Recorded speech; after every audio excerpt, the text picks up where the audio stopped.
Chances are you've probably heard of the Little House on the Prairie book series written by Laura Ingalls Wilder, telling of her childhood traveling across the country in a covered wagon, eventually ending up right here in Mansfield, Missouri. Today we're on her actual farm, unveiling some exciting history connecting Stark Brothers and Laura Ingalls Wilder herself. Laura's books were a wonderful look into the settling of America and the new frontier. She witnessed firsthand the hardships that come with homesteading and self-sufficiency. That's why, when she and her husband Almanzo found this property in southern Missouri over 100 years ago, they were excited to learn that it came with 1,000 young apple trees. Homesteaders and readers alike would find the stories of raising these young apple trees captivating as they read about them in the Rose years. They learned how they chased off wild hogs and even spent an entire evening in the orchard protecting it from a forest fire with wetted burlap sacks. It was a true feat when these apples came into bearing, producing a beautiful crop of mostly Ben Davis apples and a few Missouri pippins, and allowing the Wilder family to finally climb above the poverty level. Imagine our excitement when we learned that these trees were from Stark Brothers, adding to the company's already rich 200-year-old history. Joining us today from the Laura Ingalls Wilder Home Museum is Vicki, who's going to help us learn a little bit more about our connected history. Vicki, thank you for having us here. I guess our first question is, how do we know for sure that these trees that we hear about in the books were from Stark Brothers nurseries? Well, when you look at the actual deed to the farm that's at our local courthouse in Hartville, you can see that there was a lien for $140 on the acreage, the original 40 acreage that the Wilders bought. So there was a 6% interest on it as well to Stark Brothers Nursery.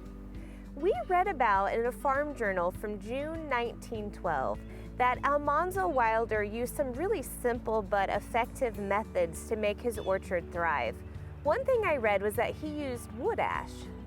Yeah, you know, he never came back from the town of Mansfield with an empty wagon. He would either stop at the livery stable and get a load of manure, or he would go to the stave mill and bring home wood ash.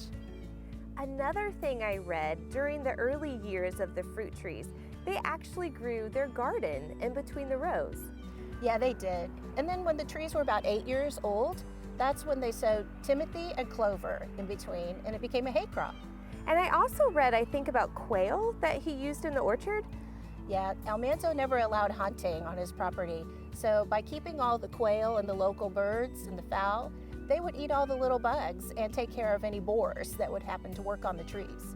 Well, I know Almanzo and Laura said they really didn't know much about growing apple trees, but it seemed like these simple methods were really effective. Yeah, I think so. Many of the orchard growers said that Almanzo and Laura had one of the most beautiful, well-maintained and kept orchards in the area.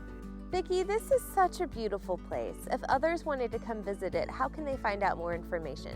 Of course, we're always available to find on the internet, but just coming to Mansfield, Missouri, you're able to tour the two homes where she lived and where she wrote the Little House books, and to see everything that Rocky Ridge has to offer. We also have a nice instructional video about the life of the Wilders where you can hear Pa's fiddle being played, and then there's all the exhibits and the memorabilia of her life.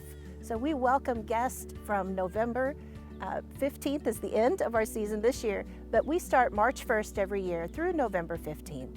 And we are 9 to 5 every day except Sunday, 12:30 to 5.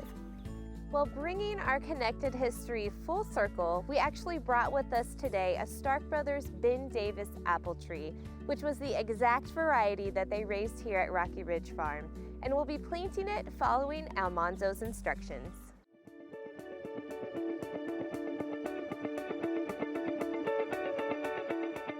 The trees I handled very carefully, not to injure the roots, and spread the roots out as nearly as possible in a natural manner when setting the trees.